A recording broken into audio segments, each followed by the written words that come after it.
So I have been telling you for the longest time that there is a civil war coming in the Conservative Party, especially here in the UK. Why? Because they are so split ideologically, policy wise. There's different factions, there's factions within factions, there's different unknown groups that we probably don't even yet know about. So many different political alliances. The Conservative Party is an absolute mess. It is ungovernable because of this. And it is down really to certainly Brexit and the ERG, the European Research Group, the original wreckers, shall you say, of the, well, Conservative Party. They've been around for a long time. And it was David Cameron's big play that we would do this referendum and that would be it. It would be all sorted. And to be honest, David Cameron could have very easily gone on the morning after, just gone, right, guys, yep, I know, I understand, but it's only 2%. I'm not doing it. Not unless it is a definitive yes. He could have done that. He might have got some, slack for it. But other than that, he could have very easily have done that and got away with it. That he had to have known about the political chaos that was coming. I think that's why he got out while the getting was good. I think that's why he, soon as he saw this, like, that's my exit door. I'm leaving this mess. I know what this is going to turn into. So, what can we expect until the Civil War fully takes off? Well, one thing we can certainly expect is Conservatives going against Ronald Reagan's golden rule that a Conservative shall never attack a fellow Conservative. And that is exactly what we are going to see in this Civil War. And to be honest, this is just the start. Because today we've got the big name himself, David Davis, taking on not only just Boris Johnson, but his myriad of acolytes in the Conservative Party. So it'll be very interesting to see if there is any, shall we say, shots fired back at David Davis from either Boris Johnson or maybe even his own, shall we say, Boris Johnson acolytes. We don't know, but it could be interesting to see. But this is certainly, shall we say, the pre-battlefield sniping. And this is certainly Davis doing some very clear battlefield sniping at at a potential political opponent he very clearly doesn't like. So, before we get into this, please do remember to hit that like, share, and subscribe button. And of course, down below, there are links to my Patreon page and an invitation link called Buy Me Coffee, where you can, well, buy me coffee.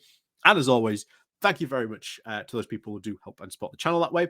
And of course, there is the YouTube thank you button. And of course, the Pony Club down below as well you can join.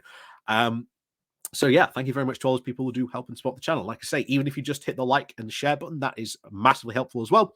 And of course, if you haven't subscribed, hit the subscribe button. And of course, do remember to ring the bell as well. So, as always, guys, let's crack on with this then, shall we? So, this comes from the Independent with the title of Boris Johnson and his acolytes could condemn the Conservative Party to a decade out of power. And I love this opening tagline. We'll get into it in a moment.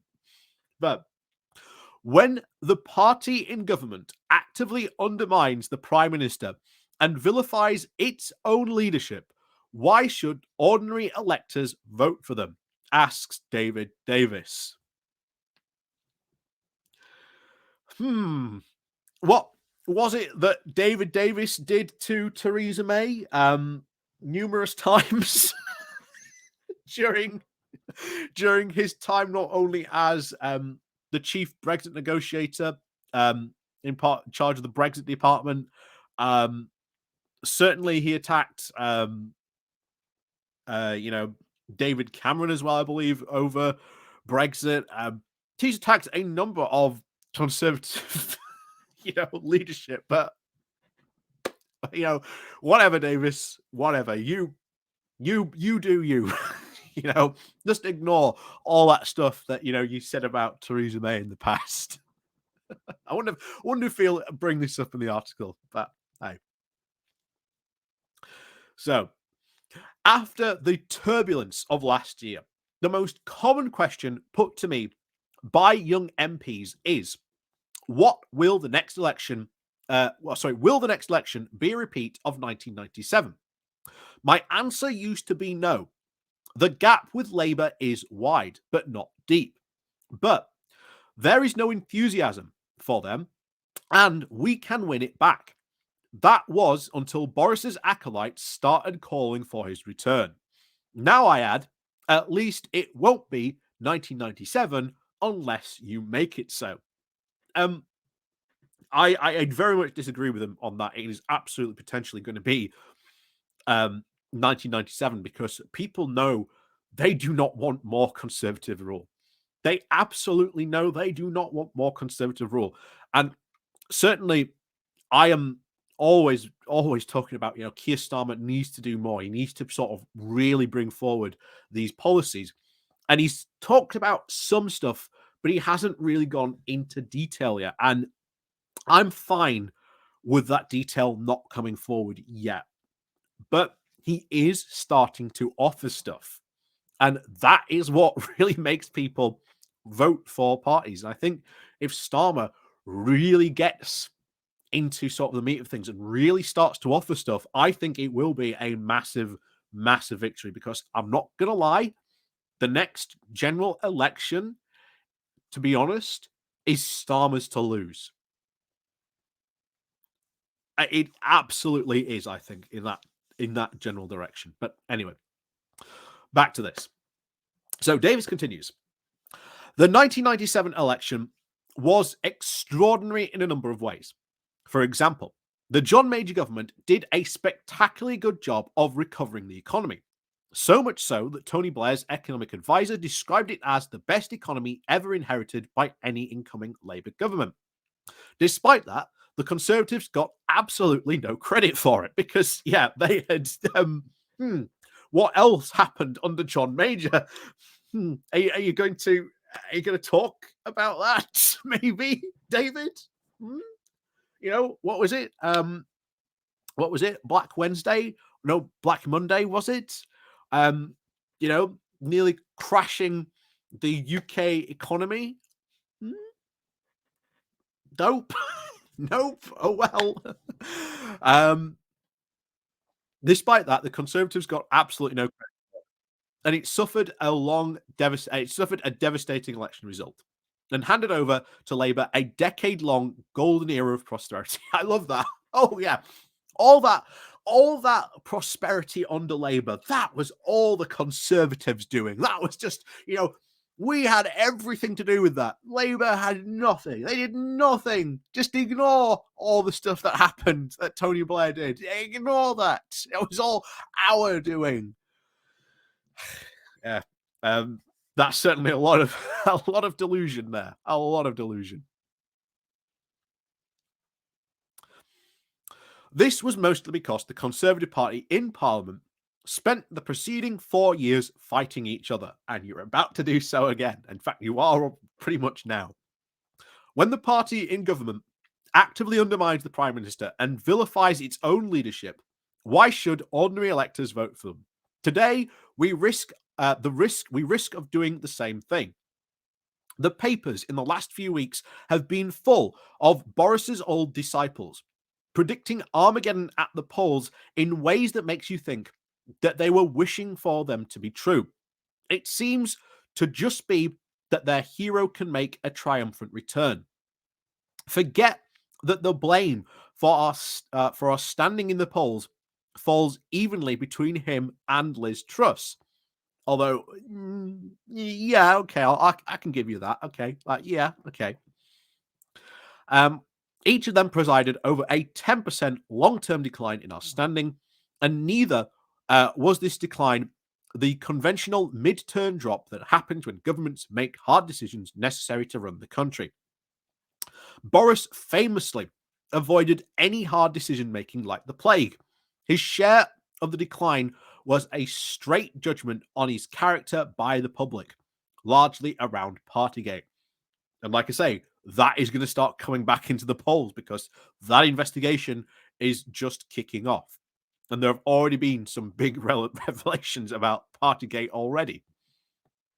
So polling conducted around the time he left office gave him a net popularity rating of minus 53%, one of the worst ratings for a prime minister in modern times. Liz Truss went one better, hitting minus 77%, the worst for any British political leader since records began. No prime minister in living memory has ever come close to this territory and gone on to win an election. And he is right.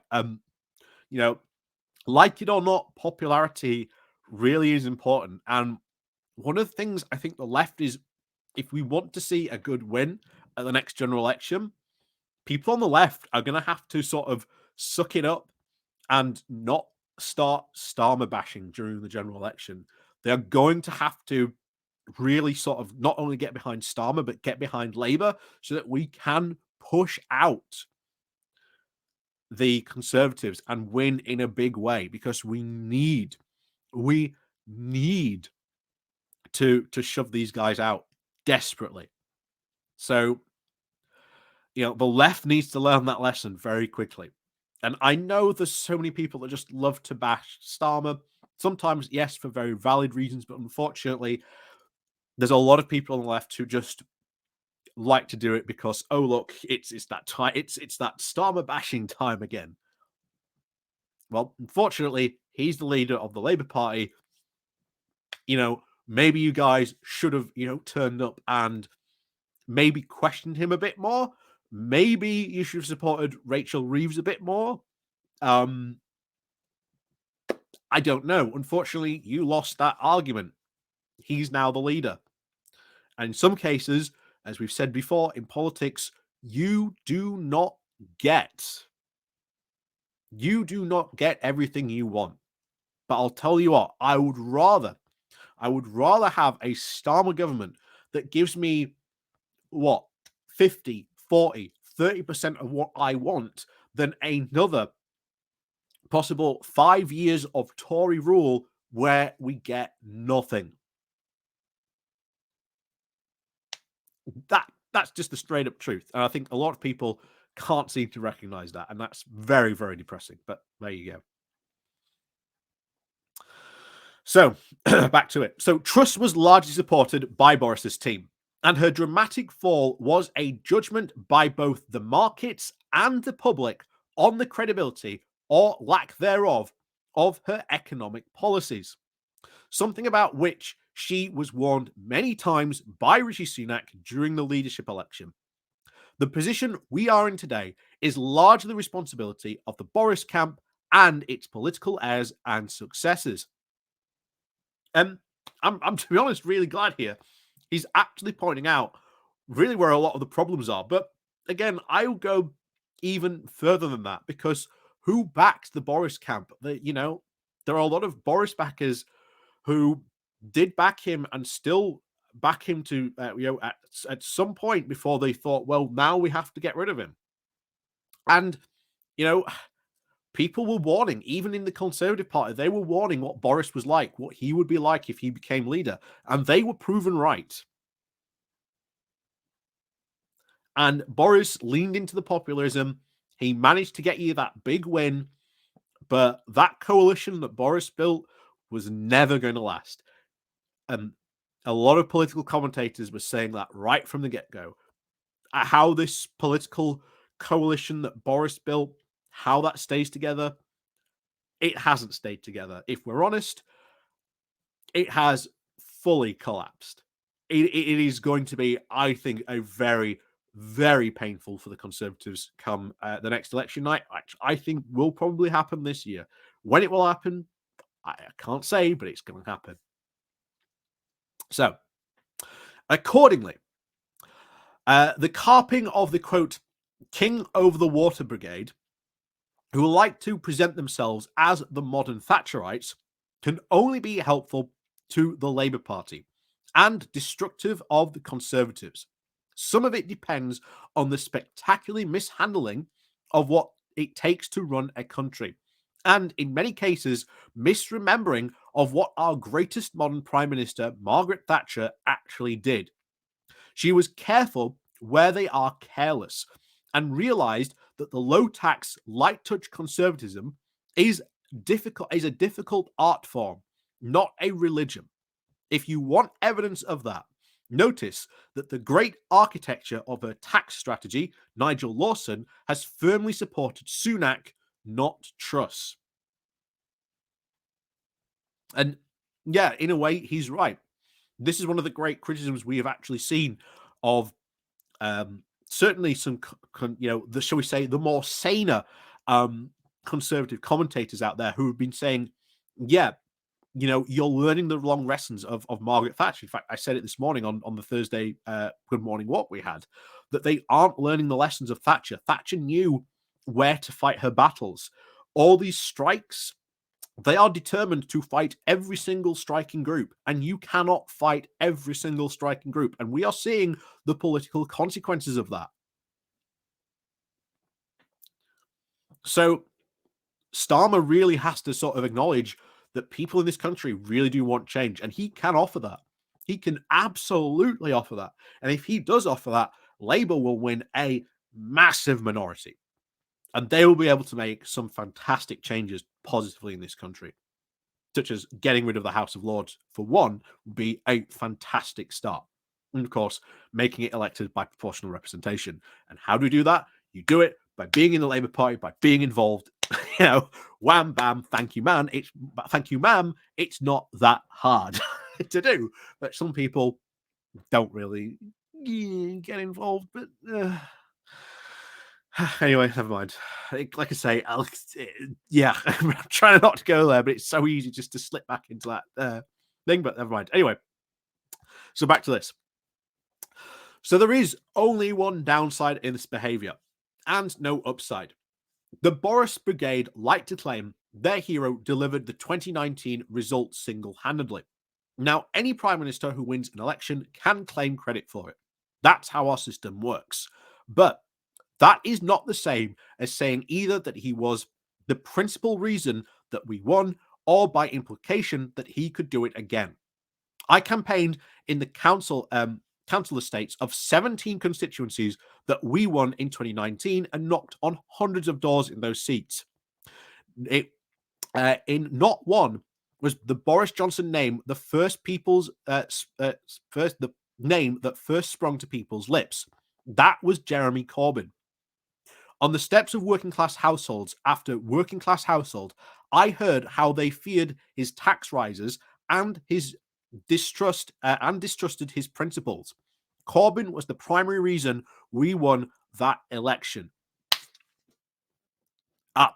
I agree, Davis. I agree. A lot of people on the left need to learn that lesson as well. That was happening. That was the case. We saw that working class people did not trust Jeremy Corbyn.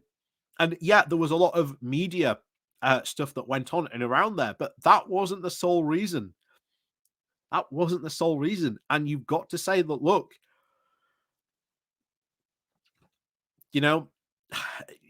Corbyn wasn't really as good as a lot of people making out to be. He was not this messiah.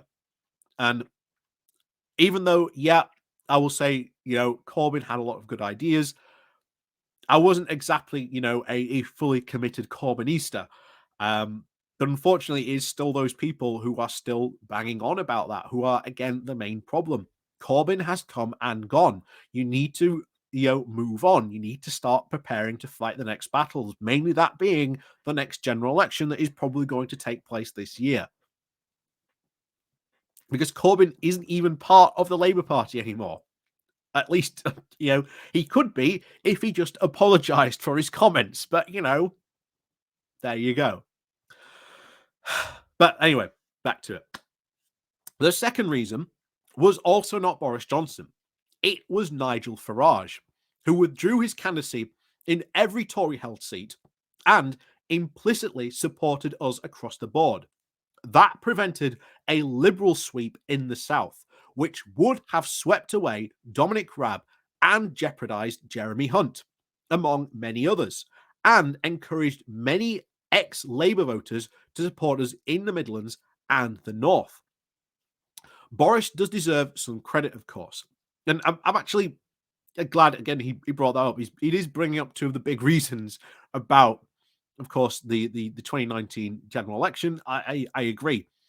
Farage did have a big impact on that by not challenging the Conservative seats in that area, because again Farage got on with Boris in the whole get Brexit done thing. So yeah, that absolutely did play a part in the 2019 general election. Something else that the people on the sort of the Corbyn momentum side just simply cannot agree on. They all think, oh, we were all sabotaged by Labour.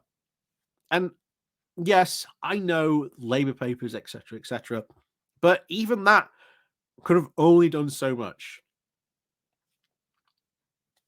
You know, there's far more reasons, and to be honest, you could do a full video really into the full failings of what went wrong for Labour in 2019. And like I say, Corbyn was in charge. It happened on his watch. He was responsible for it, and at least he did, take responsibility. By standing down, at least. That much is sort of very clear. But hey, again, we're trying not to we're always sort of turning it into this. But hey, never mind. So back to it. So Boris does deserve some of the credit, of course. Nobody should imagine that he could repeat that trick. Neither Corbyn nor Farage will play a supportive role next time. And Boris himself is badly damaged. Very true.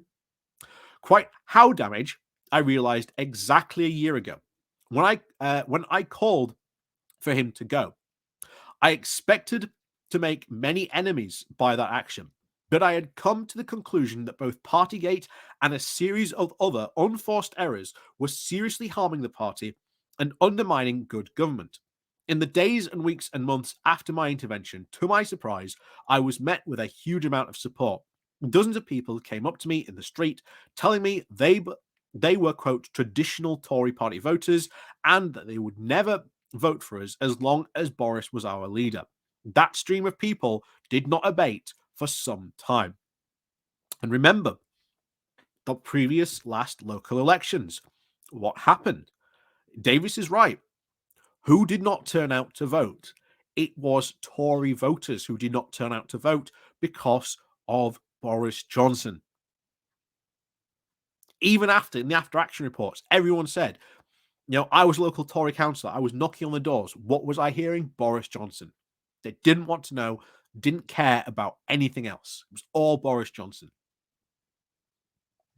And we saw the local Conservative Association say that explicitly, saying the reason we lost so many seats was Boris Johnson.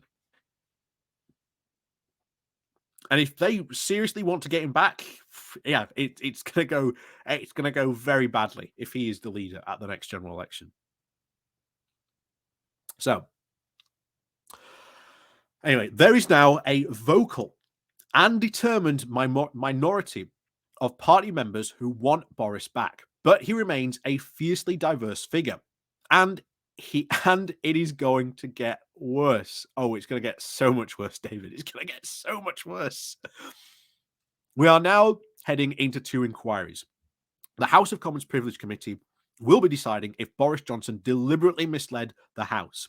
And Boris's supporters desperately say, time and again, that it is impossible to prove it was intentional. They are forgetting that it is not subject to criminal standards of proof beyond reasonable doubt. And I suspect that the committee decides on that balance of the probabilities that he misled us deliberately, they will find him guilty. They could also follow all sorts of problematical outcomes, conceivably with him losing his seat. But even if that is the case, the next few months are going to be dominated by the spectacle of witness hearings, with us going over time and again how Boris number 10 under Boris's leadership ignored the rules and stopped people seeing their loved ones, often in their last days of life, and that paralyzed everything from weddings to funerals. And that is this entire spectacle, this witness spectacle, that is going to be massively damaging to the Conservatives, because remember, who was also present at this, who also got a fine? Rishi Sunak. So I wouldn't be surprised if Boris starts to maybe use this as an also way to attack Rishi Sunak as well, I would not be surprised if that started to happen as well. Then we are going to see the public elements of the inquiry into the management of the pandemic. Boris likes to claim he got all the big calls right.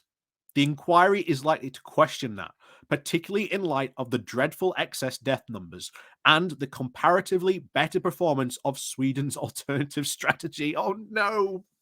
Oh no, David! No! No! Don't go the Sweden route, David. Do not go the Sweden route.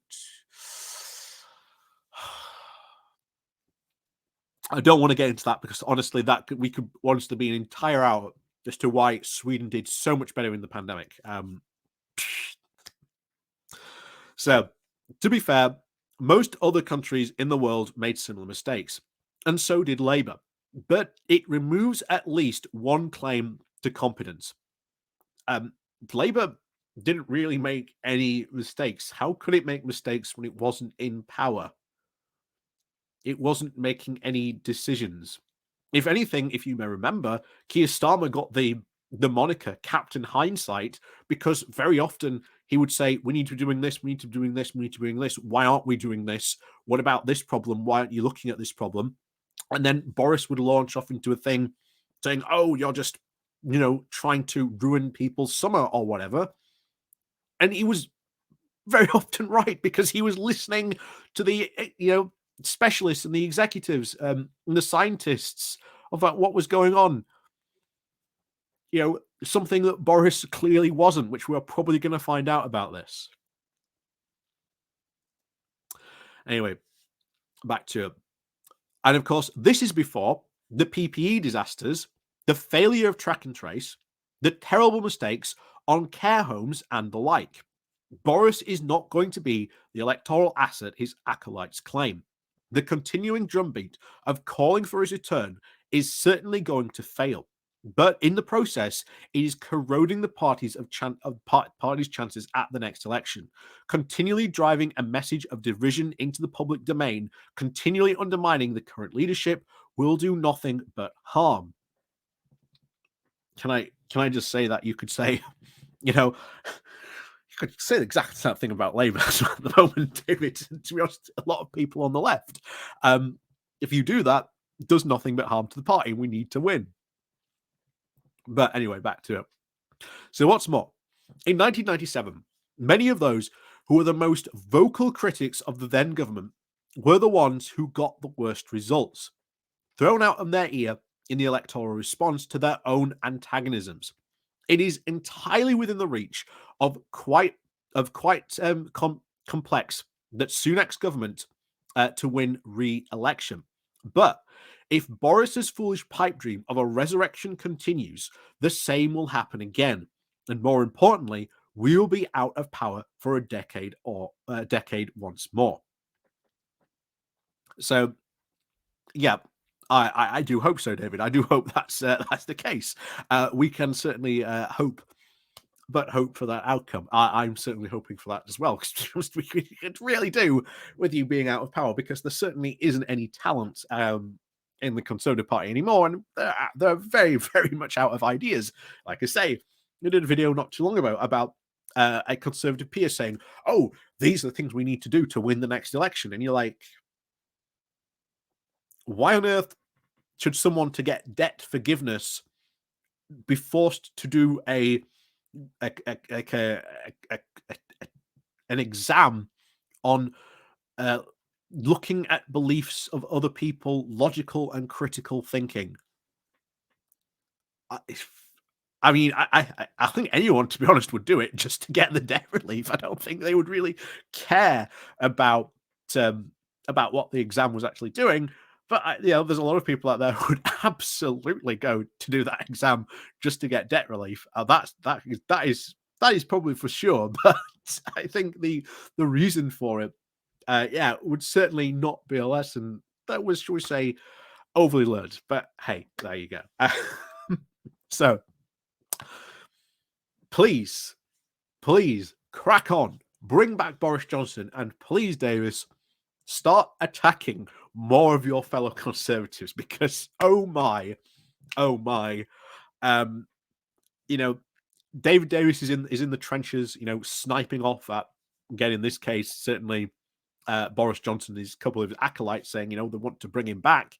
You need to start going after those other acolytes now, David, especially those on the front benches or others that, shall we say, in claiming this, Nadine Dorries might be a good idea. Maybe even have a pop at Liz Truss and her new formation. Like I say, please do, because I want to see this chaos unfold. I am waiting for it, David. So please do more stuff like this. And especially go harder, go fast. That's what we want. Yes, because the quicker the Conservative Party falls to absolute chaos, the more likely the chance, of course, there is of certainly a general election happening this year, and of course, them eventually losing in such a fantastic fashion that we get rid of them once and for all. And that we get a proper party in that can actually run the government.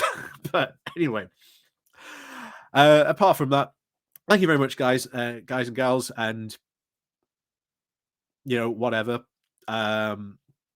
Yeah, sorry, I'm just it's blown my mind. But yes, as always, guys, thank you very much for watching. And as always, thank you very much for watching. I've said that twice now. Of course, we'll see you all next time.